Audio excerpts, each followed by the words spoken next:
একটা দীর্ঘ সংগ্রাম, প্রায় 15 বছরের একটা ফ্যাসিস্ট শাসনের পরে যখন আমাদের দম বন্ধ হয়ে আসছিল, যখন আমরা কথা বলতে পারতাম না, যখন আমাদের প্রিয়জন হারিয়ে গেলে, নিখোঁজ হয়ে গেলে, তাকে আমরা খুঁজে পেতাম না, গুম হয়ে যেত, যখন আমরা চোখের সামনে দেখলাম 24শে জুলাইয়ে আমাদের ছোট ছোট ছেলেরা মেয়েরা তারা প্রাণ দিচ্ছে অকাতরে দেশের পরিবর্তনের জন্যে, আমাদের মনে আবার স্বপ্ন জেগে উঠেছে। এবং বন্ধুত্বের সম্পর্কটাই হচ্ছে সবচেয়ে কাছের সম্পর্ক। আপনারা জানেন যে আমি একজন রাজনীতিবিদ, পলিটিক্স করি, এবং কোন দল করি সেটা আপনারা জানেন। কিন্তু আজকে আমি আপনাদের সামনে রাজনীতি বা পলিটিক্সের কথা বলতে আসিনি।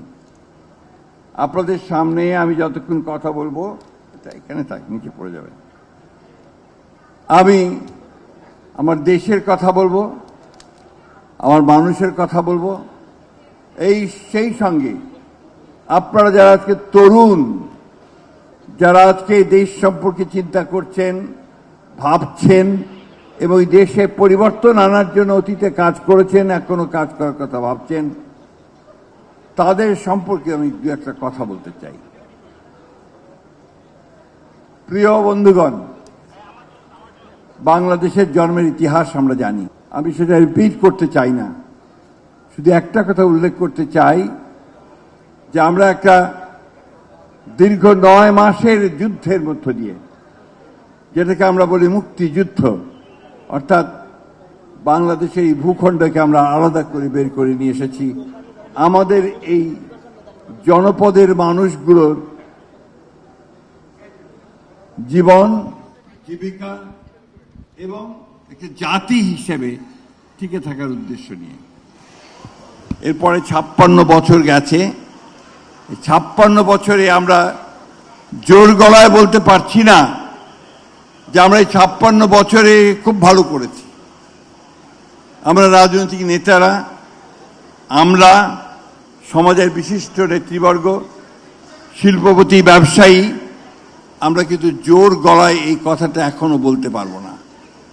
এখনো আমাদের মাথা পিছু আয় অনেক কম, আমাদের জিডিপি অনেক কম, এখনো আমাদের মানুষেরা প্রায় 42% মানুষ দারিদ্র্য সীমার নিচে বাস করেন, এখনো আমাদের অনেক মানুষ দুবেলা খেতে পান না, এখনো আমাদের এই শহরে ফুটপাতে মানুষ শুয়ে থাকে, পড়ে থাকে পরিবার নিয়ে, তাদের মাথা গুঁজার ঠাঁই নেই।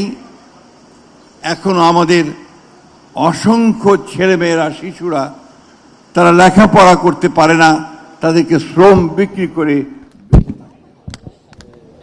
এই যে একটা দেশ, এই যে সমাজ, এটাকে পরিবর্তন করার জন্যে আমরা বহুবার চেষ্টা করেছি। আমি কোনো নির্দিষ্ট দল বা ব্যক্তিকে দায়ী করতে চাই না, but it's a total failure on our part. আমি মনে করি এটা আমাদের ব্যর্থতা। আমি সিঙ্গাপুরের থেকে আসলাম 2 দিন আগে। একই সময় প্রায় সিঙ্গাপুরও মালয়েশিয়া থেকে বেরিয়ে এসে স্বাধীন হয়েছিল। আজকে সিঙ্গাপুরে গেলে মনে হবে যে সিঙ্গাপুর একটা সবচেয়ে উন্নত দেশের মধ্যে একটি, যেটা তার নাগরিকদের, তার মানুষদেরকে ন্যূনতম সুবিধাগুলো যেতে পেরেছে। আমি জানি যে সিঙ্গাপুর খুব ছোট্ট একটা দেশ, মাত্র 60 লক্ষ মানুষের বাস, অথচ আমি যেটাও জানি যে আমার এখানে প্রায় 180 মিলিয়ন লোকের বাস, মাত্র 55,000 বর্গ মাইল জমি। আমার খনিজ সম্পদের পরিমাণ খুবই কম, কিন্তু তারপরে আমি বলবো যে আমরা এই শত প্রতিকূলতার মধ্য দিয়েও এই গত 56 বছরে আমাদের অনেকগুলো ইতিবাচক অর্জন আছে। সেই অর্জনগুলো কি, আমি আপনাদেরকে একটি কথা বলি। স্বাধীন হয় তখনকার যে পপুলেশন সেন্সাস, সার এবং খাদ্য ঘাটতির পরিমাণ হচ্ছে প্রায় 28 লক্ষ টন। আজকে 18 কোটি মানুষের দেশে খাদ্য ঘাটতি প্রায় নাই বললেই চলে। এটা নিঃসন্দেহে আমাদের অর্জন। আমাদের কৃষকদের, কৃষি ব্যবস্থার সঙ্গে যা জড়িত কৃষি বিজ্ঞানী যারা আছেন তারা এই কাজগুলো করতে সক্ষম হয়েছেন। এরপরে আমরা দেখেছি যে আমাদের তরুণদের মধ্যে একটা বিরাট অংশ তারা নিজেদের উদ্যোগে তারা কাজ করছে, ব্যবসা করছে, ব্যবসা প্রতিষ্ঠান গড়ে তুলছে, কারখানা গড়ে তুলছে এবং এমনকি গ্রামে কৃষিকাজের সঙ্গে জড়িত হয়ে সেখানে কৃষি উৎপাদন বৃদ্ধির চেষ্টা করছে। এগুলোকে আমি নিঃসন্দেহে ইতিবাচক দিক বলি। আমি যখন দেখি যে আমার গ্রামের রাস্তায় একটা মেয়ে সাইকেল চালিয়ে ড্রেস পরে স্কুলে যায়, তখন আমার মনে হয় যে না, অবশ্যই অবশ্যই বাংলাদেশে গিয়েছে। আমি যখন দেখি যে আমার কোনো মেয়ে সে এরোপ্লেন চালাচ্ছে, আমি যখন দেখি আমার কোনো মেয়ে পুলিশে উচ্চ পর্যায়ে দাঁড়িয়ে কাজ করছে, যখন দেখি সেনাবাহিনীর মধ্যে দৃপ্ত পদভারে তারা মার্চ করতে করতে এগিয়ে চলেছে, তখন নিঃসন্দেহে মনে হয় যে আমাদের অবশ্যই কিছু কাজ হয়েছে। আমার এ কথা বলতে কোনো দ্বিধা নেই যে আরো অনেক কিছু করার ছিল। অন্তত ওই যে শতকরা 42 জন মানুষ যারা দারিদ্র্য সীমার নিচে বাস করছে, তাদের দারিদ্র্যকে দূর করে তাদেরকে ওপরে টেনে তোলার কাজটা আমরা করতে পারিনি। আমি আজকে এই সূত্রে একটি কথা না বলে পারবো না যে আসলে বড় কিছু করতে হলেই স্বপ্ন দেখতে হয়। স্বপ্ন ছাড়া বড় কিছু করা সম্ভব হয় না। আজকে আমি জোর গলায় বলতে পারি, এই স্বপ্নটি দেখেছিলেন বাংলাদেশের মুক্তিযুদ্ধের ঘোষক শহীদ প্রেসিডেন্ট জিয়া রহমান। তিনি বাংলাদেশের একটা নতুন বাংলাদেশকে নির্মাণ করতে চেয়েছিলেন। বহুদলীয় গণতন্ত্র থেকে তিনি, দুঃখিত ভাব করবেন, একদলীয় ব্যবস্থা থেকে তিনি বহুদলীয় গণতন্ত্রে নিয়ে এসেছিলেন। তিনি অতি অল্প সময়ের মধ্যে কৃষকদের মধ্যে উৎপাদনের একটি স্পৃহা জাগিয়ে তুলেছিলেন। তিনি অল্প সময়ের মধ্যে তরুণদের মধ্যে উৎপাদনের একটা যজ্ঞ কাজ করতে শুরু করেছিলেন। এই কাজগুলো তিনি করতে পেরেছিলেন বলেই, এই কারণে যিনি স্বপ্ন দেখেছিলেন। আমরা আজকে আবার একটু আশাবাদী হয়ে উঠেছি।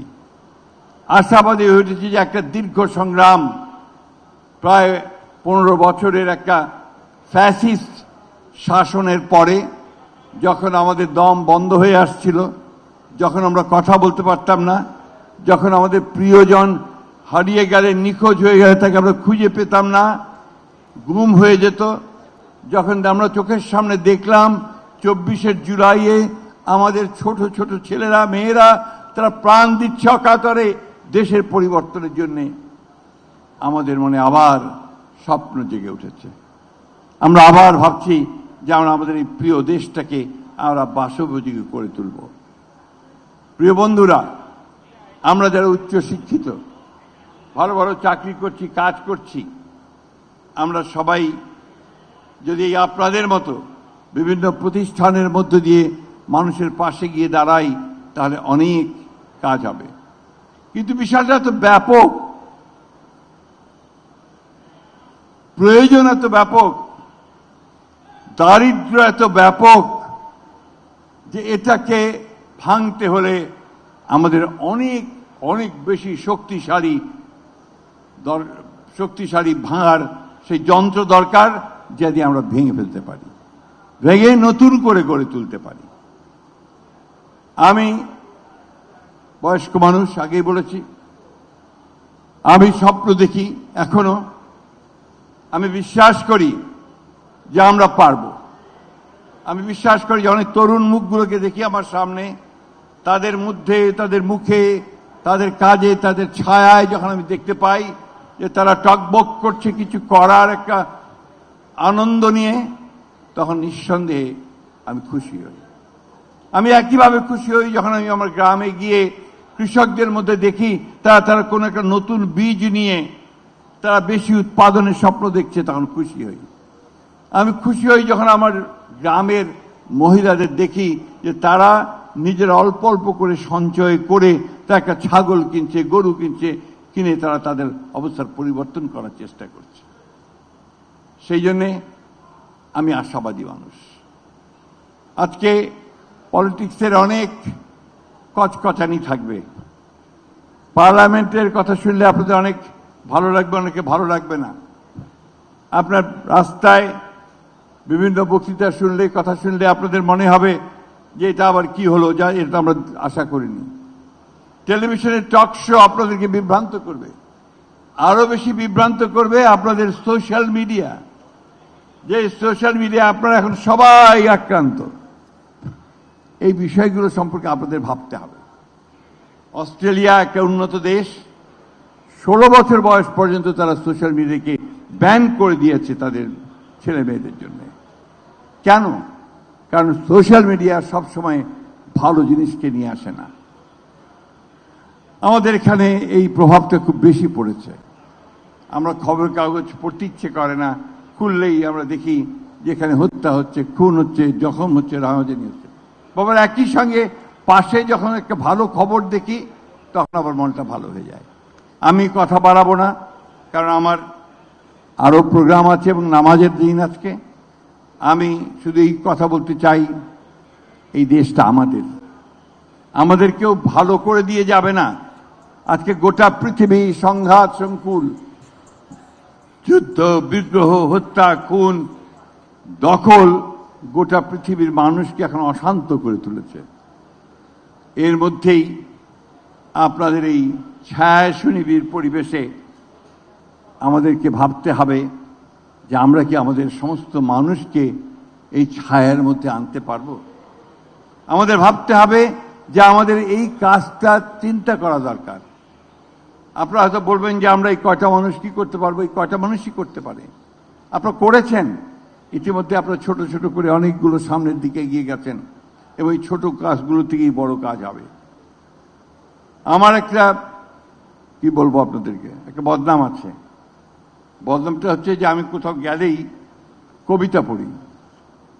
এটা ছোটবেলা থেকেই আমি এই অভ্যাসটা আমার আছে পড়ার, এবং সেই কবিতাগুলো আমাকে এত বেশি আকৃষ্ট করে, মুগ্ধ করে যে আমি সেগুলো আপনাদের সঙ্গে শেয়ার না করে পারি না। আজকে সেরকমই একটা কবিতা আমাদের বিশ্বকবি রবীন্দ্রনাথ ঠাকুরের দুঃসময়, তার একদম শেষ দিককার অংশটুকু দুটো লাইন আমি আপনাদের সামনে বলতে চাই। যদিও সন্ধ্যা আসিছে মন্দ মন্থরে, সব সঙ্গীতে গেছে ইঙ্গিতে থামিয়া, তবু বিহঙ্গ, ওরে বিহঙ্গ মোর, এখনই অন্ধ বন্ধ করোনা পাখা।